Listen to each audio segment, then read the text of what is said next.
Assalamualaikum warahmatullahi wabarakatuh. Kami dari kelompok 3 akan mempresentasikan mata kuliah analisis zat gizi. Sebelum itu, saya akan memperkenalkan anggota kelompok 3 terlebih dahulu. Yang pertama ada Kaila Rati Azahra dengan NPM 051. Yang kedua ada Nur Aini Nadifa Khairunisa dengan NPM 054. Yang ketiga ada saya sendiri Salma Yahya dengan NPM 056. Lalu ada Ratu Alifia Manzalati dengan NPM 060. Untuk pembahasannya, yang pertama ada pengenalan alat-alat laboratorium, yang kedua ada cara menggunakan alat-alat laboratorium, yang ketiga ada kadar abu. Baik, untuk mempersingkat waktu langsung saja kita ke pembahasannya. Yang pertama ada pengenalan alat-alat laboratorium. Tujuannya ini untuk membuat praktikan mengetahui fungsi atau kegunaan alat-alat laboratorium. Oleh karena itu, fungsi dari tiap-tiap alat akan dijelaskan dengan tujuan agar praktikan dapat memahami secara jelas kegunaan alat-alat laboratorium yang akan dipakai. Tujuannya itu yang pertama, untuk mempelajari dan mengenal alat yang digunakan di laboratorium. Yang kedua, untuk mengetahui fungsi dan cara penggunaan setiap alat. Selanjutnya ada alat dan fungsi. Yang pertama ada pembakar bunsen, peralatan laboratorium umum yang menghasilkan api gas terbuka tunggal yang digunakan untuk pemanasan, sterilisasi, dan pembakaran pada pengujian di laboratorium. Gas dapat berupa gas alam, yang terutama metana, atau gas minyak cair seperti propana, butana, atau campuran keduanya. Yang kedua ada pipet tetes, biasanya digunakan untuk memindahkan sedikit zat cair atau larutan yang tidak mempunyai ketelitian yang tinggi. Lalu yang ketiga ada bunsen spiritus, biasanya digunakan untuk pemanasan, sterilisasi, dan pembakaran pada pengujian di laboratorium. Bentuk dari bunsen spiritus ini seperti labu ukur, namun bagian bawahnya lebih lebar daripada labu ukur, dan di bagian atas terdapat bagian mulut. Lalu yang keempat ada tang penjepit, digunakan untuk mengambil atau memindahkan alat laboratorium yang panas seperti tabung reaksi dan cawan krus dari satu tempat ke tempat lain. Selanjutnya ada mikropipet, digunakan untuk memindahkan larutan atau cairan dari satu tempat ke tempat yang lainnya. Tetapi untuk volume yang sangat kecil di bawah 1,0 ml, sedangkan tip pipet adalah salah satu komponen penting pada mikropipet yang digunakan sebagai wadah penampung sampel. Lalu ada plat tetes, fungsinya sebagai tempat untuk mereaksikan suatu zat dengan jumlah kecil.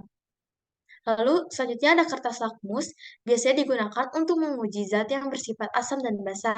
Selain itu juga kita dapat mengkelompokkan zat mana yang memiliki sifat asam, basa, atau netral berdasarkan perubahan warna pada kertas lakmus.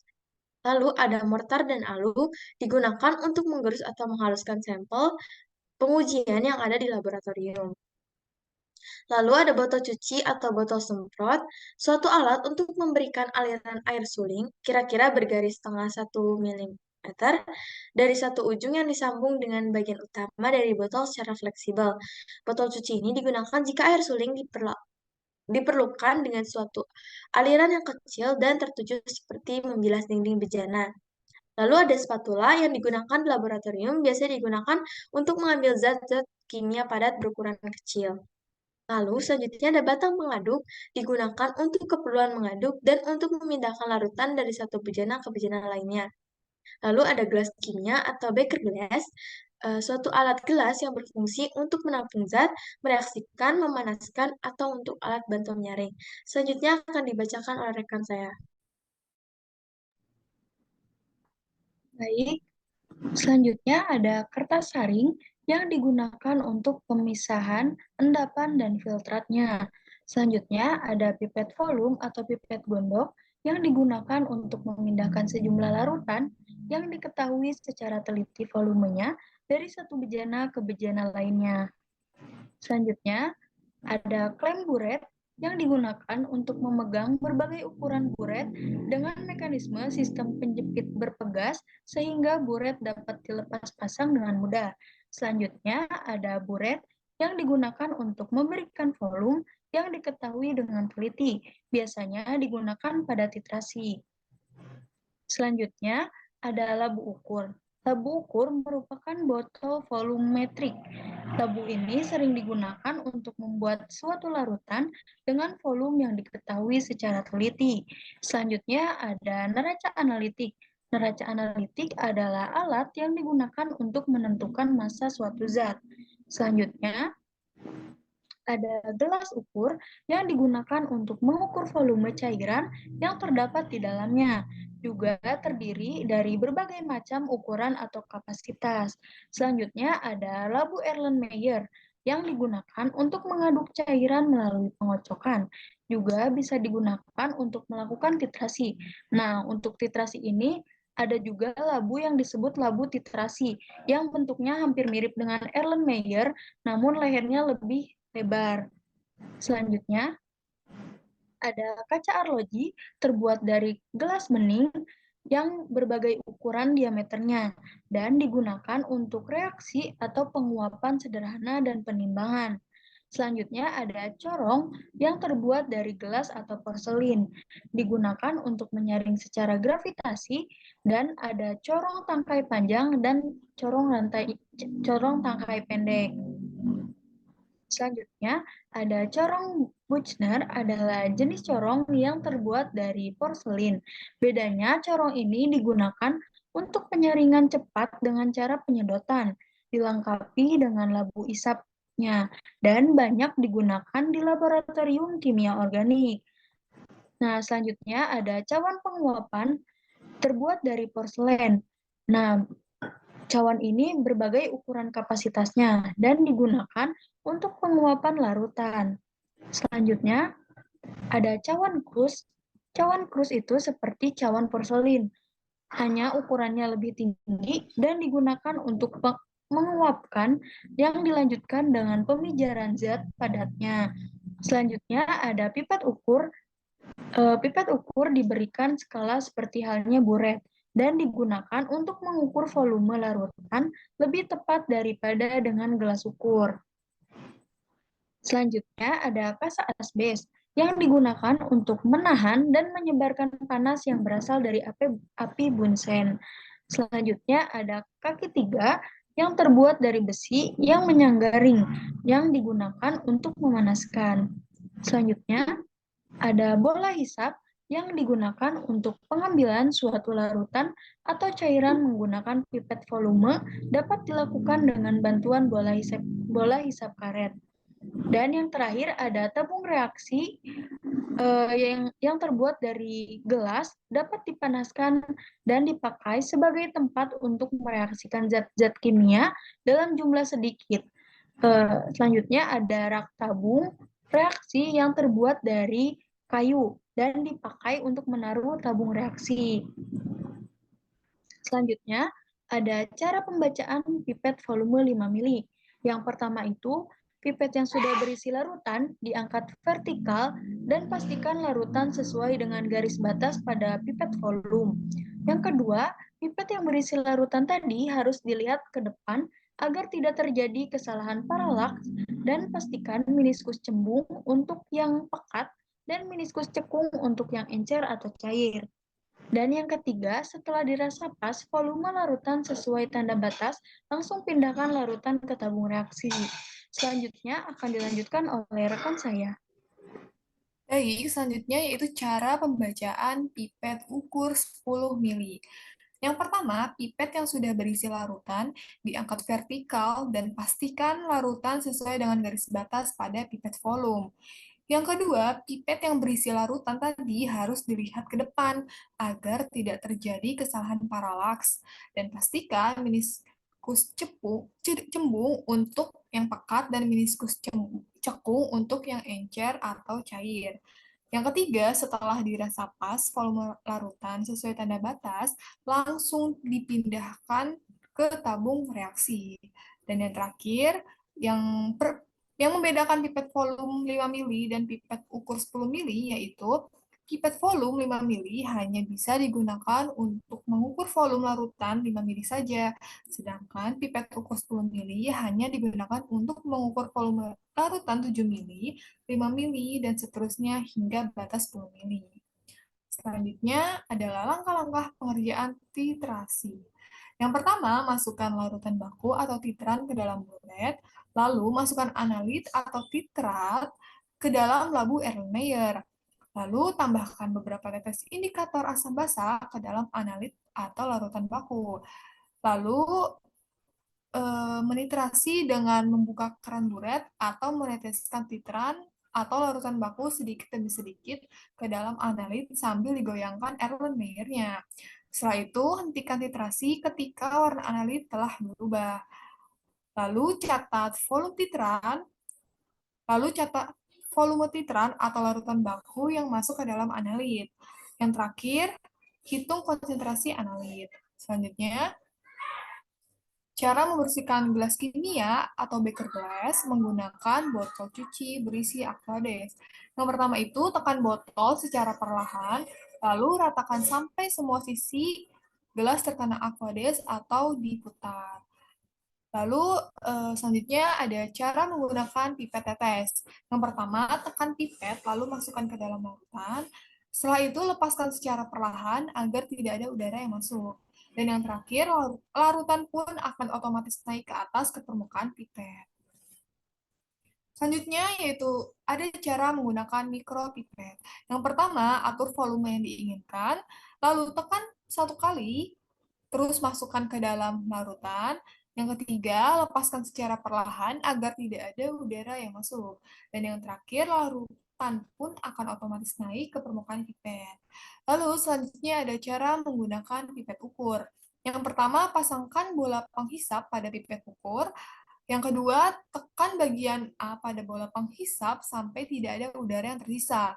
Lalu masukkan pipet ke dalam larutan. Setelah itu, tekan secara perlahan bagian S pada bola penghisap. Lalu larutan pun akan otomatis naik ke permukaan pipet. Yang terakhir, jika ingin mengeluarkan larutan, maka tekan bagian E. Selanjutnya yaitu cara menggunakan buret. Yang pertama, pasangkan buret pada bagian klaim buret. Lalu pasangkan juga corong pada buret. Setelah itu isi buret dengan larutan yang akan dititrasi secara perlahan-lahan. Yang keempat, lepaskan buret dan arahkan buret sejajar dengan mata agar meniskus terlihat jelas. Jika sudah pas, letakkan kembali buret pada klem buret. Yang terakhir, letakkan lampu Erlenmeyer di bawah buret untuk menampung cairan yang akan dititrasi.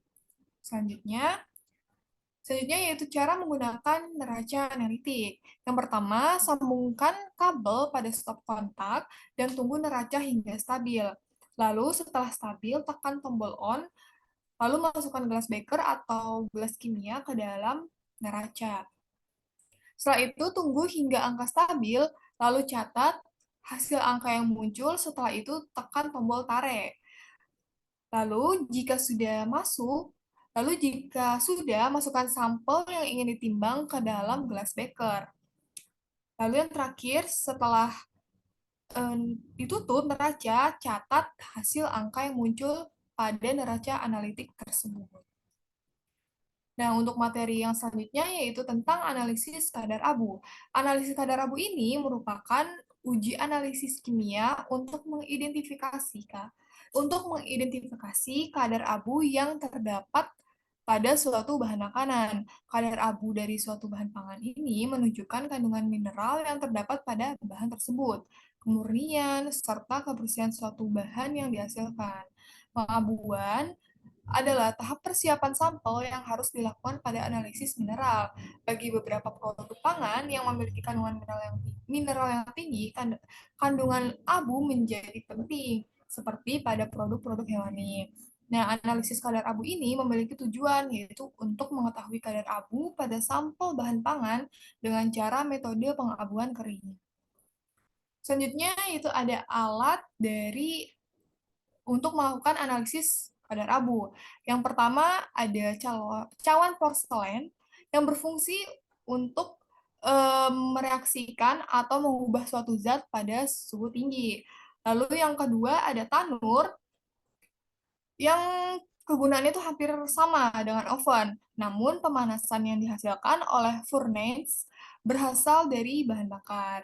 Selanjutnya ada tang penjepit yang berfungsi untuk memindahkan alat-alat pada proses pemanasan. Lalu ada oven yang berfungsi untuk mensterilkan atau pemanasan alat-alat yang tahan terhadap panas.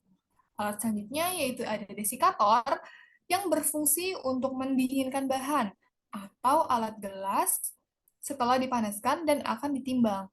serta menyimpan zat atau bahan yang harus dilindungi dari kelembapan udara. Selanjutnya yaitu neraca analitik. Neraca analitik ini digunakan untuk menentukan massa suatu zat. Dan yang terakhir ada loyang yang berfungsi untuk mensterilkan atau pemanasan alat-alat yang tahan terhadap panas. Nah, selanjutnya adalah bahan yang digunakan dalam analisis kadar abu. Yang pertama ada tepung tapioka, susu bubuk, dan yang terakhir ada bubuk nutrijel atau bubuk agar-agar. Selanjutnya akan dijelaskan oleh rekan saya. Baik, selanjutnya adalah prinsip dari kadar abu. Ada dua, yang pertama adalah prinsip kadar abu dengan proses kering, yaitu mengoksidasi semua zat organik pada suhu tinggi, yaitu sekitar 500-600 derajat Celcius. Yang kedua adalah prinsip kadar abu dengan proses basah, yaitu memberikan reagen kimia tertentu pada bahan sebelum dilakukan pengabuan. Selanjutnya adalah metode kadar abu. Ada tiga, yang pertama adalah metode pengabuan kering atau pengabuan langsung atau dry aging. Prinsip dari pengabuan secara kering yaitu mengoksidasi semua zat organik pada suhu tinggi, yaitu sekitar 500-600 derajat Celcius, dan kemudian melakukan penimbangan zat yang tertinggal setelah proses pembakaran tersebut. Lalu metode yang kedua adalah metode pengabuan basah atau tidak langsung atau wet aging. Prinsip kadar abu yang basah melibatkan penerapan reagen kimia tertentu pada material sebelum pengabuan. Refresh senyawa yang biasa ditambahkan adalah gliserol alkohol atau pasir anorganik, kemudian dipanaskan hingga suhu tinggi. Lalu metode yang ketiga adalah metode pengabuan plasma suhu rendah, yaitu sampel ditempatkan dalam chamber kaca yang divakumkan menggunakan pompa vakum. Metode ini menggunakan suhu yang relatif rendah. Selanjutnya, analisis kadar abu dengan metode pengabuan microwave. Metode ini untuk menghapus langkah air dalam bahan atau menggunakan panas yang relatif rendah dan dilanjutkan dengan proses pengabuan atau menggunakan panas yang relatif tinggi. Instrumen microwave ini sangat mengurangi waktu yang dibutuhkan untuk pengabuan hingga 1 jam. Kekurangan dari metode ini adalah tidak mungkin untuk menganalisis sampel secara simultan sebanyak sampel seperti dalam tanur. Microwave aging ini sebenarnya juga sama dengan metode dry aging atau metode kering, tapi dengan bantuan microwave. Selanjutnya adalah kadar abu susu bubuk, agar-agar, dan tepung tapioka. Pengertian dari kadar susu bubuk, agar-agar, dan tapioka ini bisa dilihat, dan agar-agar menurut SNI itu sebesar 0,3-0,4%. Sedangkan kadar abu susu bubuk sesuai SNI itu adalah 6%, dan kadar abu tepung tapioka menurut SNI adalah 0,6%. Selanjutnya adalah hasil dan pembahasan. Yang pertama adalah rumus dari basis basah, yaitu W1 dikurangi W2 dibagi W dikali 100%, yang mana W adalah berat sampel sebelum diadukan, W1 adalah berat sampel plus cawan sesudah diadukan, dan W2 adalah berat cawan kosong. Selanjutnya adalah basis kering, yang rumusnya adalah kadar abu yang tadi dibagi 100 dikurangi kadar air dikali 100%. Selanjutnya adalah hasil dan pembahasan. Dari bubuk agar-agar berdasarkan hasil perhitungan tadi dapat diketahui bahwa bubuk agar-agar memiliki rata-rata sekitar 2,45% itu basis basah dan 2,5% basis kering. Yang mana nilai rata-rata yang dihasilkan menunjukkan bahwa data yang dihasilkan memiliki ketelitian yang rendah karena standar kadar abu bubuk agar menurut SNI adalah 0,3-0,4%. Selanjutnya adalah susu bubuk. Berdasarkan perhitungan di atas, dapat diketahui bahwa susu bubuk memiliki rata-rata sebesar 3,55% dalam basis basah dan 3,65% basis kering. Yang mana di hasil itu menunjukkan bahwa hasilnya memiliki ketelitian yang tinggi karena standar kadar abu susu bubuk menurut SNI adalah 6%. Dan yang terakhir adalah tepung tapioka. Berdasarkan hasil perhitungan, dapat diketahui bahwa tepung tapioka memiliki rata-rata sebesar 0,07% basis basah dan 0,07 basis kering. yang mana nilai rata-rata yang dihasilkan menunjukkan bahwa data yang dihasilkan memiliki ketelitian yang tinggi karena standar kadar abu tepung tapioka menurut SNI adalah 0,6%. Selanjutnya adalah faktor-faktor yang mempengaruhi hasil analisis kadar abu. Yang pertama adalah cara pengabuan, yang kedua jenis bahan pangan, yang ketiga suhu, dan yang keempat adalah waktu saat pengeringan. Lalu ada kesimpulan. Berdasarkan pembahasan tadi dapat disimpulkan bahwa masing-masing alat laboratorium memiliki prosedur tersendiri sesuai dengan fungsinya. Oleh karena itu, alat-alat yang ada di laboratorium harus digunakan sebagaimana mestinya dan harus sesuai dengan prosedur cara penggunaannya. Lalu kesimpulan dari analisis kadar abu yaitu pada masing-masing sampel memiliki hasil yang berbeda-beda. Ada yang sesuai dengan SNI, ada juga yang tidak sesuai dengan SNI pada masing-masing ketentuan sampel tersebut. Terima kasih, sekian dari kelompok kami. Wassalamualaikum warahmatullahi wabarakatuh.